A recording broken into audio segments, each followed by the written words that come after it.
야, 너는 부동산 유튜버 아니야? 너 경매 학원 유튜버 아니야? 근데 왜 사지 말라고 하냐 자꾸?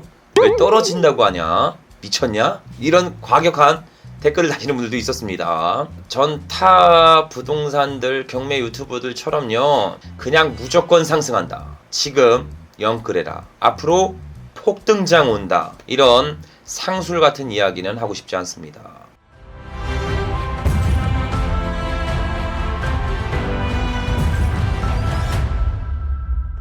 자, 현 대한민국의 부동산 시장은요, 강약 조절을 위한 수많은 지원을 퍼붓고 있는 시점입니다. 그로 인해 국가 재정이 흔들릴 정도로 상당히 어려운 상황에 놓여 있죠. 자, 우리는 정확한 현실을 알고 있어야 합니다. 그래야 앞으로 투자의 방향점을 설정할 수 있으며 무조건 이기는 투자까지 가능해질 수가 있습니다. 그러니 오늘 제가 숨기지 않고 팩트를 중심적으로 아주 쉽게 누구나 이해할 수 있게 말씀드려 보도록 하겠습니다. 자, 요즘 우리나라 곳간에 돈이 증발되고 있습니다. 그 대표적인 이유로는 부동산을 살리기 위한 재정 투입부터 문제가 되고 있습니다. 예를 들어 국민들이 내 집 마련을 위해 국가에서 장려하는 다양한 특례 대출 등으로 인해 세수 결손을 만들어내고 있는 현 시점이죠. 한마디로 낮은 이자로 집을 살 수 있게 해주니까 과감하게 내 집 마련하세요, 이렇게 장려하는 정책이었습니다. 이런 슬로건을 가지고 막대한 세수가 부동산으로 투여되었습니다. 한마디로 저금리 이자를 통해 자가주택을 매입하게 하고 그 나머지 차액에 대한 이자는 국가가 세수로 부담하는 상태였죠. 그로 인해 현 세수 펑크만 무려 30조를 육박하고 있습니다. 경제 성장을 통해 자연스러운 부동산의 자산가치 상승은요, 효과적일 수가 있습니다. 하지만 억지로 국가 예산을 투입해서 하락을 막고 일부 상승기를 만든다는 것은 부작용을 동반하게 됩니다. 예를 들어 시장에서 가장 소비력이 높은 연령층은 누구예요? 예를 들어 10대, 20대도 많은데 돈이 없어요. 소비력이 적습니다. 대신 30대 및 40대는요, 가족을 이루어요. 그래서 나와서 밥 한 번 먹으면 돈 10만 원씩 훅훅 깨집니다. 우리 가족들 한 4명 나가서 뭐 삼겹살이나 돼지갈비 먹으면 돈 10만 원씩 훅훅 나가죠.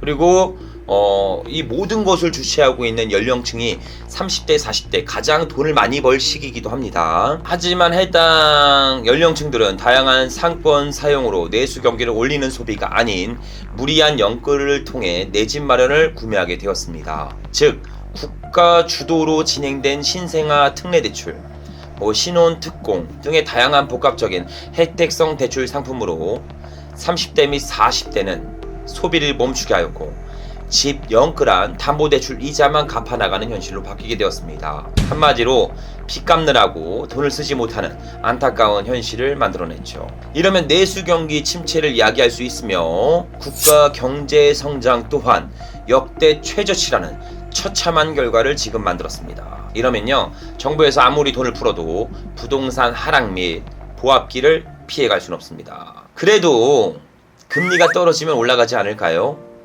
이런 얘기할 수 있죠. 이거 상당히 무서운 이야기입니다. 자, 이런 이야기가 통할 때는요, 환율이 문제가 없을 때 자연스러운 금리 하향기는 부동산에 온기를 불어넣을 수는 있습니다. 하지만 현재는 고환율을 기록하고 있으며 그로 인해 우리나라에 있던 복합적인 해외 자본이 빠르게 빠지게 되고 있는 악순환의 고리를 만들고 있습니다. 우리나라 자본도 마찬가지죠. 이렇게 생각할 수 있습니다.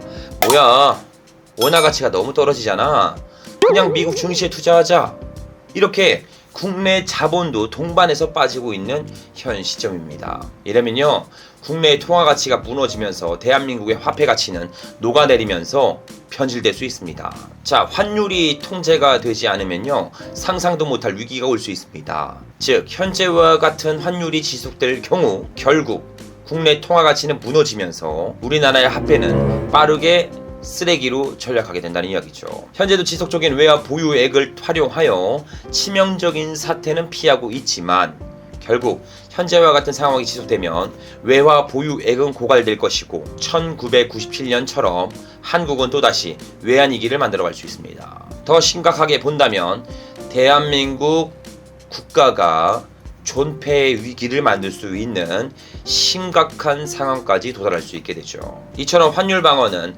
급격한 환율 변동으로 인한 경제 혼란을 막고 수출 경제를 유지하기 위한 필수적인 항목입니다. 현재 우리나라 외환 보유액이 4년 만에 역대 최저치를 기록하고 있습니다. 한마디로 환율 방어를 위한 대한민국 대표 돈줄인 국민연금까지 전부 끌어다 써서 붓고 있는 현 시점이죠. 근데 이게 아주 골 때리는 상황입니다. 자, 생각해보세요. 왜 국민이 낸 연금으로 국민들의 허락도 받지 않고 환율 방어로 쓰고 있습니까? 이거 굉장히 울분이 터지는 경우가 아닐 수 없습니다. 자, 여튼 이렇게 국내 자산으로 억지로 방어하며 현 환율은 1,400원 중반대를 유지하고 있습니다. 하지만 앞으로는 더 힘들어질 것으로 예상되며 치명적인 경제 위기가 올 수도 있습니다. 근데 요즘 부동산 분위기는 살짝 온기가 돌고 있습니다. 그 이유로는 금리가 쇼커스로 하락했고요. 또한 취득세 중과 폐지한 이런 공식적인 발표도 나오고 있어요. 그리고 저가주택의 공급량도 늘리겠다.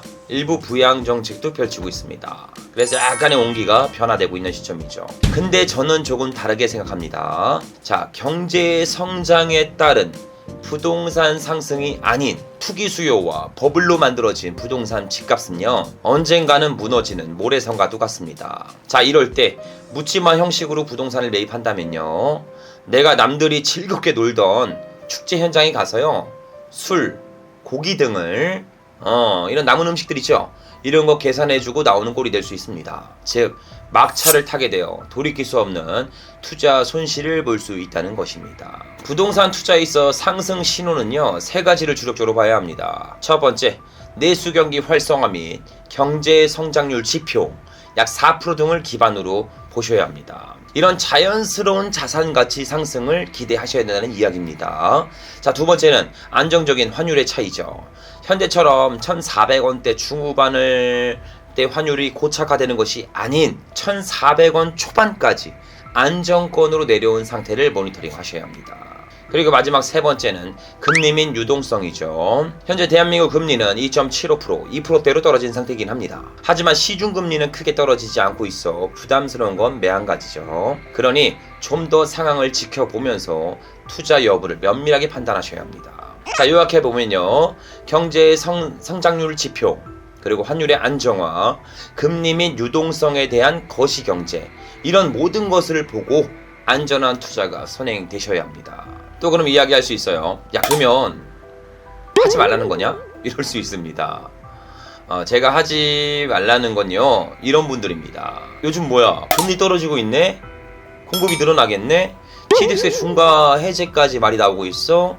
올라가는 거 아니야? 에이, 모르겠다. 그냥 질러보자. 이런 생각을 가지신 분들에게 말씀드린 겁니다. 절대 사지 마시라고요. 만약 제 말 무시하고 확 질러버려서 사버리잖아요, 땅을 치고 후회할 수 있습니다. 불안감으로 등 떠밀려 사는 부동산 치고 잘된 거 하나 못 봤습니다. 내가 정확한 부동산의 가치를 볼 수 있는 시야가 없다면 지금 그냥 가만히 있는 게 돈을 버는 겁니다. 하지만 항상 위기는 기회를 동반합니다. 준비된 자는 현 상황이 계층 이동이 가능한 사다리를 타고 올라갈 수 있는 빅 찬스가 될 수 있습니다. 자, 돈을 번다는 것은 무슨 이야기입니까? 다수가 되는 게 아니라 소수가 되겠다는 겁니다. 남들이 가지 않는 방향을 걸어갈 수 있어야 합니다. 현재처럼 불황을 예고하고 있는 대한민국에서 부동산 주요 원칙, 세 가지 원칙만 지킬 수 있다면 우리는 이 위기에서 기회로 만들어갈 수 있습니다. 자, 그 중에 첫 번째는요, 수요와 공급의 법칙입니다. 즉, 지속적인 수요가 발생될 수 있는 황금적인 입지를 선택해야 합니다. 예를 들어 희석되지 않는 입지성, 교통이 될 수 있겠죠. 지하철 역사와의 거리 10분 이내를 눈여겨봐야 합니다. 또한 고속도로 진출이 가능한 IC의 접근성도 중요하겠죠. 이렇게 교통의 편의성을 갖춘 지역은 희석되지 않는 가치를 품고 있어 안정적인 수요를 만들어갈 수 있습니다. 두 번째는 안전마진이죠. 현 시점은 보안 및 혹은 일부 침체기를 예상할 수 있기 때문에 시작부터 30% 이상의 안전마진이 필수적으로 필요합니다. 이래야 사자마자 단기 매도를 통해 수익을 연결할 수 있고요. 그리고 일부 하락기가 오더라도 마진율을 줄여서 탈출 전략을 만들어갈 수 있습니다. 이 방법은요, 대한민국에서 가장 싸게 살 수 있는 수단, 경매, 공매, 신탁, NPL 등을 활용하면요 30%의 안전마진은 그리 어렵지가 않습니다. 만약 여기서 특수물건을 공략한다면 이야기는 더 달라지죠. 시세 대비 50% 반값 이하에도 매입할 수가 있습니다. 예를 들어 선순위 임차인을 가장 임차인으로 구별, 대항력이 있지만 대항력을 소멸시켜서 낙찰받는 방식입니다. 또한 뭐예요? 위반 건축물이 적발된 부동산을 양성화시켜서 돈을 벌 수도 있겠죠. 그리고 법정지상권, 건물에 대한 지상권을 소멸시켜서 돈을 벌 수 있습니다. 더 나아가서 남발되고 있는 허위 주식권들을 전부 다 선별해서 반값 이하의 투자도 가능해질 수가 있습니다. 다양한 특수물건 공략을 통해 단독적인 수익을 만들어갈 수 있다는 이야기죠. 자, 이 공략법은 누구한테 배우죠? 부동산 경매 유튜버 1등인 제가 알려드립니다. 아니 평생 그냥 함께 저랑 하기 때문에 무조건 이길 수밖에 없습니다. 오시면 무조건 이기는 투자는 가능합니다. 세 번째는 숨겨진 가치 상승입니다. 이미 너무 이쁘게 완제품된 부동산들은요 싸게 사지 못할 뿐더러 단기적인 매각 차익도 기대하기 어렵습니다. 예를 들어 누가 봐도 이쁘게 신축된 아파트, 신축 빌라, 분양 상가 이런 것들은요 더 이상 가치를 높일 수 없기 때문에 수익성은 제로에 가깝습니다. 향후 미래 가치만 기대해 볼 수 있다는 거죠. 반면 입지는 뛰어나지만 노후도를 가지고 있는 빌라나 아파트의 경우 내적 가치 상승을 통해 즉 인테리어만 잘해도요 시세 대비 30% 정도의 높은 수익을 만들어갈 수 있습니다. 자, 주택 말고요 상가는 인테리어가 아니죠. 수요가 높은 면적으로 쪼개거나 복층공사를 통해 추가 면적 확보, 간판 위치 변경 등을 통해 잠재적인 내적 가치를 극대화로 끌어올릴 수도 있습니다. 더 나아가 토지는 뭐예요? 성토, 하필, 분필, 각종 인허가, 거기다 끝판왕인 맹지 탈출을 통해 3배 이상의 시세 차익도 만들어갈 수 있습니다. 그리고 최종 목적지, 디벨로퍼죠. 허름한 건물을 부수고 신축하는 행위, 옷만 갈아입혀서 매각하는 행위, 이런 모든 것들을 진행이 가능해집니다. 자, 3가지 원칙 다시 요약해서 말씀드려볼게요. 첫 번째, 교통이었습니다. 지하철이나 IC에 대한 적용성이 뛰어나야 합니다. 두 번째, 약 30% 이상의 안전마진입니다. 향후 보완 및 하락기를 대비해서 미리 수익성을 보장된 상태에서 매입을 하셔야 된다는 이야기입니다. 마지막 세 번째는 가치 상승입니다. 현 부동산에 보이지 않는 내적 가치를 끌어올려 시장에 고평가받아 더욱 높은 시세로 현실화 시키셔야 합니다. 이 3가지 원칙만 지킨다면 현재의 위기는요 우리에게 찬스로 다가올 수 있습니다. 그러니 꼭 잊지 않으셨으면 좋겠습니다. 준비되지 않은 기회를 만들어 갈 수 있습니다. 위기에서요. 제가 이렇게 영상을 찍잖아요. 요즘에 영상을 찍으면 댓글이 이런 댓글이 달려요. 야, 너는 부동산 유튜버 아니야? 너 경매 학원 유튜버 아니야? 근데 왜 사지 말라고 하냐 자꾸? 왜 떨어진다고 하냐? 미쳤냐? 이런 과격한 댓글을 다시는 분들도 있었습니다. 전 타 부동산들 경매 유튜버들처럼요 그냥 무조건 상승한다, 지금 영끌해라, 앞으로 폭등장 온다, 이런 상술 같은 이야기는 하고 싶지 않습니다. 저는 앞으로도 그냥 아닌 건 아니라고 이야기할 거예요. 진실만 전달할 예정입니다. 즉 보완 및 하락기에는 무리하지 마라, 영끌하지 마라 등의 보다 현실적인 이야기를 전달하도록 하겠습니다. 팩트의 목적을 두고 전달한다는 이야기입니다. 그럼 반대도 있겠죠. 유동성이 풀리면서 경제 성장률이 올라가는 시기가 온다면 전 또 얘기할 겁니다. 지금 빨리 사라, 하루빨리 실속 있는 자산을 매입해라, 일반 매매도 괜찮으니까 조금 사라 제발, 이렇게 이야기 드릴 겁니다. 보완 및 하락기가 온다라는 예상이 들면 사지 말라고 이야기할 겁니다. 저는 정확히요. 아니면 안전 마진을 확보하라고 이야기 드리겠죠. 반대로 상승기가 온다, 올라타라고 이야기 드릴 겁니다. 그러니 너무 뭐라고들 하지 마세요. 제가 경매학원을 한다고 해서 무조건 사라고 이야기하고 싶지 않습니다. 그냥 현재 상황을 냉철하게 판단하고 출구 전략을 이야기하고 싶을 뿐이죠. 그러니 저와 함께 이 위기를 기회로 만들 수 있도록 경공매를 통해 안전마진은 무조건 확보된 상태에서 남들이 공포에 질렸을 때 남들이 팔 때 사야 합니다. 그래야 돈을 버는 거예요. 그렇지 않습니까? 남들이 다 같이 축제다 그럼 다 같이 살 때 절대 수익을 연결시킬 수 없습니다. 왜? 가격이 버블이 낀 상태로 유지가 되기 때문에 그렇습니다. 근데 남들이 공포에 질렸고 던질 때 야 끝났다, 안 사, 버려, 폭락 온다 던질 때 공포를 사들이세요.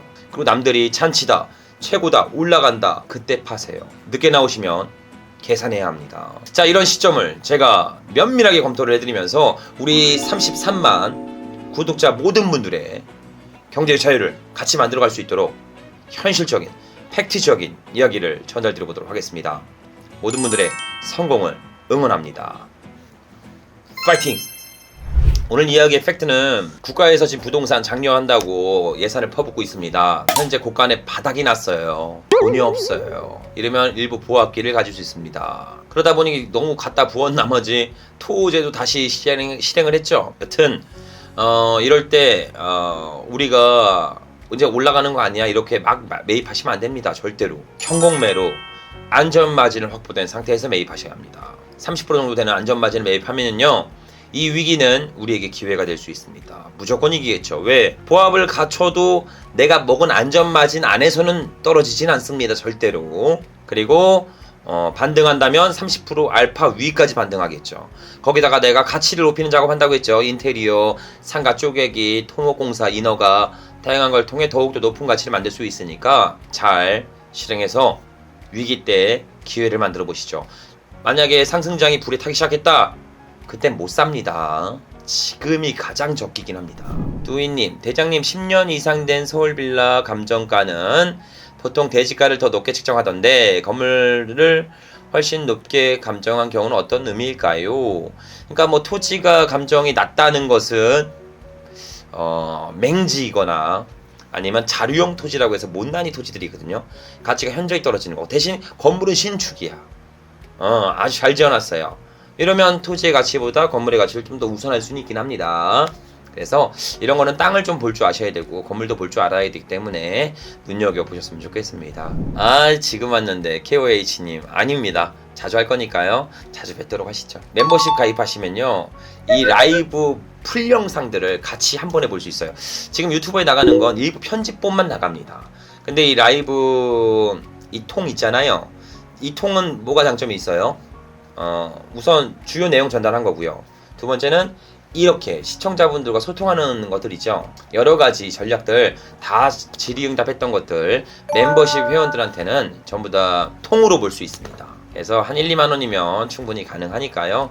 만약에 원하신다면 멤버십도 들어보셨으면 좋겠습니다. 당연히 수강하는 게 낫죠. KOH님.